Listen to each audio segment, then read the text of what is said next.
तो बच्चों अब हम लोग बात करते हैं कि स्टैटिक फ्रिक्शन के थ्योरी को थोड़ा सा समराइज़ किया, उसके बाद अब स्टैटिक फ्रिक्शन के पॉसिबल क्वेश्चन जो बनते हैं उनकी चर्चा किया जाए। जैसे टाइप ऑफ क्वेश्चन का मतलब बोला जाए तो देखो ध्यान से, सिंगल ब्लॉक को लो, हॉरिजॉन्टल सरफेस पे एनालिसिस कर लो, इंक्लाइंड पे कर लो और वर्टिकल प्लेन पे कर लो। फिर सिंगल ब्लॉक का पहले अलग एनालिसिस करते हैं, फिर मल्टीपल ब्लॉक। तो जैसे टाइप की बात किया जाए, सिंगल ब्लॉक,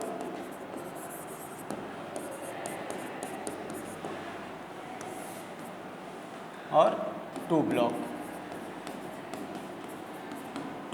थ्री ब्लॉक, मतलब बेसिकली टू ब्लॉक के नाम से हम लोग जानेंगे, ज़्यादा भी हो सकता है। और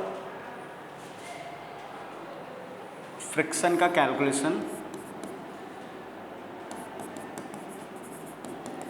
फाइंडिंग ऑफ फ्रिक्शन फोर्स,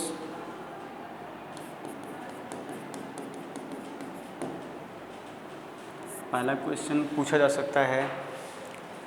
और ग्राफ बेस्ड क्वेश्चन हो सकते हैं, और कांटेक्ट फोर्स पूछा जा सकता है।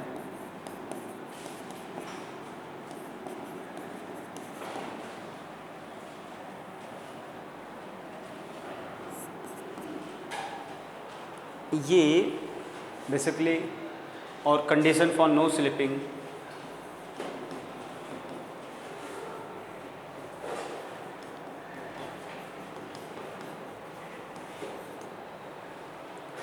तो ये कुछ क्वेश्चन के टाइप, वैरायटी ऑफ क्वेश्चन हम लोग 3-4 कवर करेंगे सिंगल ब्लॉक के।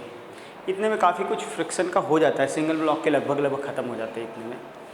और भी हो सकता है वेरिएबल कोफिशिएंट ऑफ फ्रिक्शन हो, म्यू एस, म्यू वेरिएबल हो, इस पे भी बेस्ड क्वेश्चन आते हैं, ठीक है ना। तो हम लोग अलग अलग वैरायटी ऑफ ये पॉसिबल क्वेश्चन, सबसे पहले हम लोग लेते हैं सिंगल ब्लॉक, इतने टाइप के क्वेश्चन पूछते हैं, फिर टू ब्लॉक, ये सब पूछते हैं, ठीक। इस पे बेस्ड सबसे पहले फ्रिक्शन का कैलकुलेशन,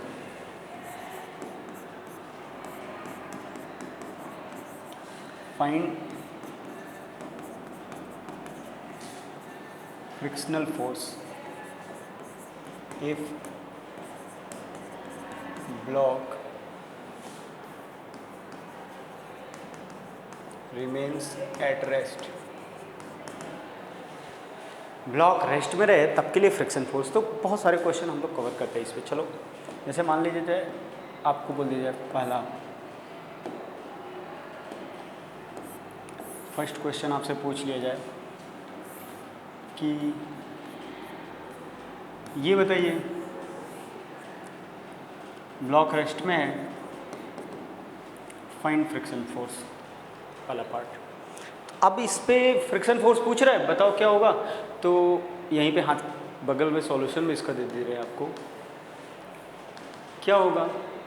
तो कोई एक्सटर्नल फोर्स ही नहीं है, ब्लॉक की टेंडेंसी नहीं है चलने की, ब्लॉक तो रेस्ट में ऑलरेडी है, तो फ्रिक्शन की कोई ज़रूरत ही नहीं है, कोई फ्रिक्शन लगेगा ही नहीं।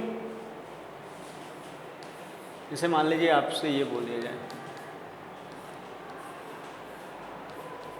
5 न्यूटन का फोर्स लग रहा है, ब्लॉक रेस्ट में दिया है, मास m, कोफिशिएंट ऑफ फ्रिक्शन 0.5। तो अब बताइए फ्रिक्शन क्या होगा।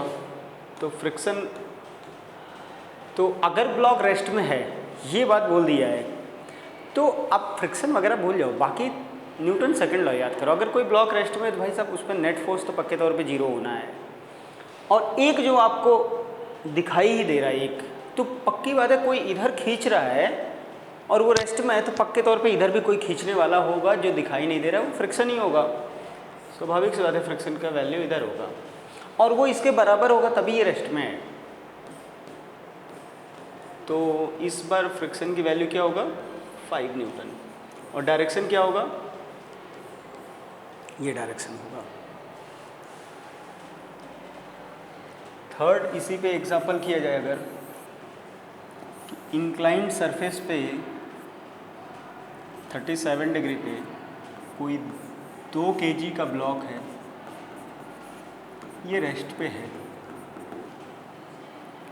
अपने को पूछा है फाइंड, वही सेम क्वेश्चन है, उसी क्वेश्चन में तीसरा पार्ट है क्वेश्चन का।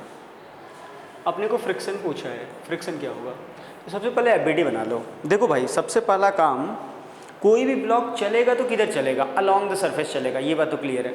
तो सबसे पहले अलोंग द सरफेस सारे फोर्सेस को देख लिया जाए। अलोंग द सरफेस जो इसको चलाने वाला फोर्स है वो तो mg sin थीटा होता है। mg sin थीटा की वैल्यू जो हो जाएगा वो mg sin थीटा, ये फोर्स है जो उसको चलाना चाहता है। लेकिन अब चूँकि गिवन है, इस की पॉइंट को पकड़ो, रेस्ट में है, तो अपने को μs इंटू एन कैलकुलेट करने की कोई ज़रूरत ही नहीं है। अगर कोई चीज़ रुका है तो पक्की बात है उस पर नेट फोर्स जीरो होना है। एक फोर्स जो आपको एकदम से दिखाई दे रहा है, दूसरा फोर्स पक्की तौर पे फ्रिक्शन होगा, तो फ्रिक्शन की वैल्यू उसके बराबर ही होगा, तभी तो रुका है। वो कितना लिखा है, तो ये देख लीजिए, 2 4 12 न्यूटन अप द इंक्लाइन। ऐसे क्वेश्चन जब भी आए तो सीधा सीधा स्ट्रेट फॉरवर्ड क्वेश्चन होते हैं। आपको और क्वेश्चन की बात करें अगर हम इसी में, चौथा एग्जांपल, खूब फ्रिक्शन कैलकुलेट करने के क्वेश्चन खूब अच्छे से सीख लो। जैसे मान लीजिए ये आपका वेज है, ये स्मूथ सरफेस है और वेज का एक्सेलरेशन जो है 10 मीटर पर सेकेंड स्क्वायर है और ये रफ सरफेस है। अगर 4 kg का ब्लॉक है, ये एंगल 37 डिग्री दिया है, ब्लॉक को दिया है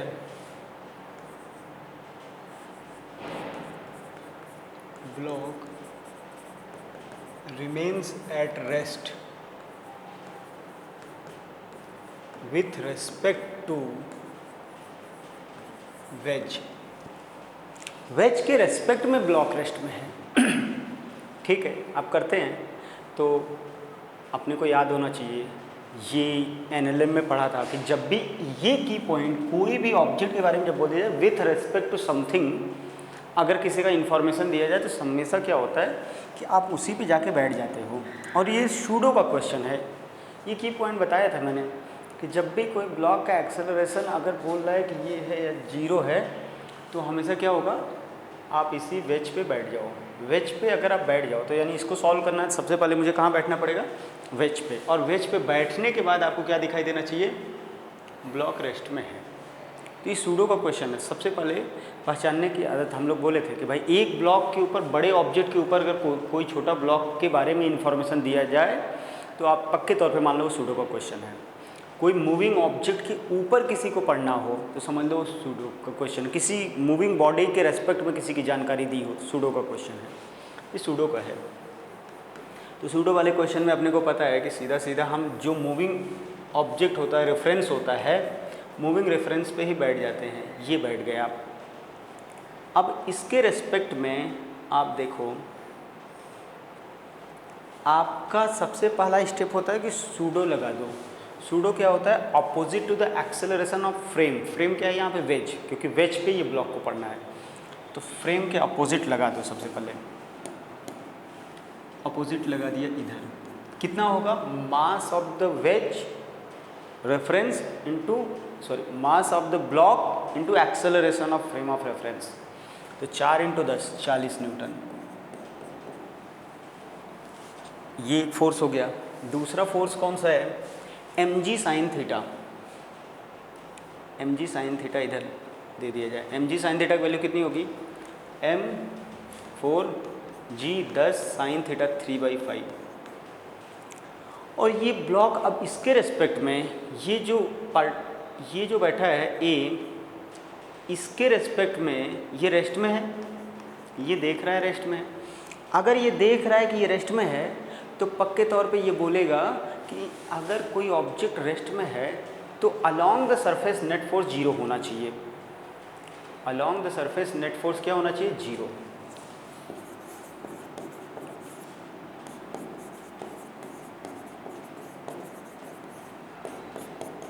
F net should be equal to zero. क्यों, क्योंकि सरफेस के रेस्पेक्ट में ब्लॉक रेस्ट में है। तो अब देखो क्या करें, सबसे पहले हमें अलोंग द सरफेस फोर्सेस पता होने चाहिए। तो इसका कंपोनेंट पहले करो। ये 37 डिग्री दिया है तो ये भी 37 डिग्री होगा। इसका जो कंपोनेंट बनेगा 40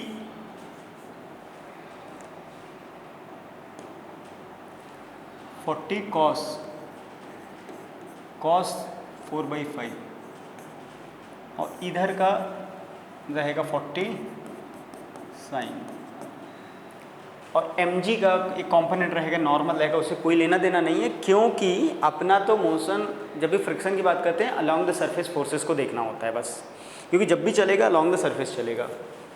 तो आप देखो इधर जो वैल्यू बन रहा है वो कितना बन रहा है, 2 8, ये 24, ये 32। अगर ध्यान से देखा जाए तो इस ब्लॉक पर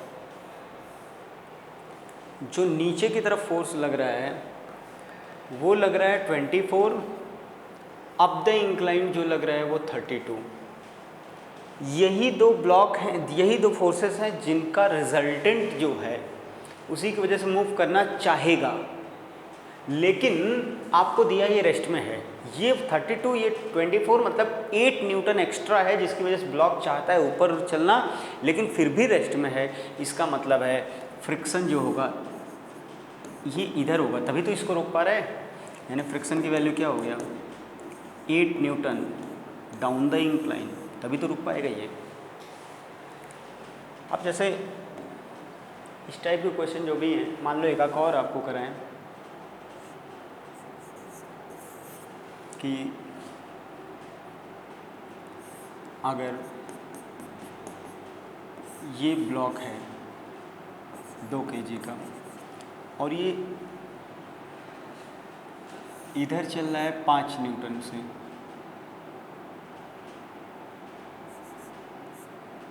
मीटर पर सेकेंड स्क्वायर से, और ब्लॉक चूँकि रेस्ट में दिया है विथ रेस्पेक्ट टू वॉल के रेस्पेक्ट में अगर ब्लॉक रेस्ट में दिया है तो अपने को फ्रिक्शन पूछ रहा है, वही फ्रिक्शन का ही कैलकुलेशन पढ़ रहे हैं पूरा। क्या करेंगे भाई, अगर इसके रेस्पेक्ट में रेस्ट में दिया है, सबसे पहला काम एफबीडी बना लो, और किधर की तरफ फोर्सेस देखना चाहिए, अलोंग द सरफेस। तो एफबीडी बनाया, सबसे पहला काम कर लिया, सूडो लगा दिया, क्योंकि आप इस पे बैठ, जिसके रेस्पेक्ट में जानकारी दी जाती है हमेशा वहीं पे बैठ जाते हैं। बैठ गए मेन ए, तो अब बैठ गए तो सबसे पहला काम, चूँकि जहाँ पे बैठे हो वो नॉन इनर्शियल फ्रेम है, वो एक्सेलरेट कर रहा है, वॉल ही एक्सेलरेट कर रहा है, तो आप तुरंत सूडो पलट के दोगे। कितने का सूडो लगेगा, mass of frame into mass of the block into acceleration of frame, तो 10 न्यूटन का। और बाकी फोर्सेस दिखाओ, इसका वेट 20 न्यूटन। हम जानते हैं यार कि फ्रिक्शन फोर्स क्या है, अगर ये रेस्ट में है, ये बोल रहा है with respect to a, block क्या है, ब्लॉक रेस्ट में है। अगर ये इसको ये रेस्ट में दिखाई दे रहा है, अलोंग द सरफेस चलने की संभावना है वो तो हो नहीं सकता। आप देखो ये वाला फोर्स तो चलाएगा नहीं, दीवार के अंदर धंसा तो देगा नहीं, स्वाभाविक बात है एक ही ऑप्शन बचता है कि ये नीचे गिर जाए, और चूँकि ये बोल दिया रेस्ट में है तो नीचे गिरना नहीं है, क्योंकि क्वेश्चन में बोल दिया कि वो रेस्ट में है। तो इसका मतलब हम जानते हैं फ्रिक्शन के बारे में पढ़े थे, फ्रिक्शन हमेशा कैसे लगता है, अलोंग द सरफेस। तो अलोंग द सरफेस लगा दो, ऐसे लगाओ अलोंग द सरफेस कि जिससे ब्लॉक रुका रहे। तो 20 न्यूटन नीचे है तो फ्रिक्शन भाई स्वाभाविक सी बात है, फ्रिक्शन की वैल्यू 20 न्यूटन हो जाएगा अपवर्ड। ऐसे ये एक वैरायटी ऑफ क्वेश्चन होता है जिसमें खूब आपसे पूछता है, बताओ ये सारे ब्लॉक रेस्ट में है तो क्या क्या फ्रिक्शन लगेगा, कैसा होगा।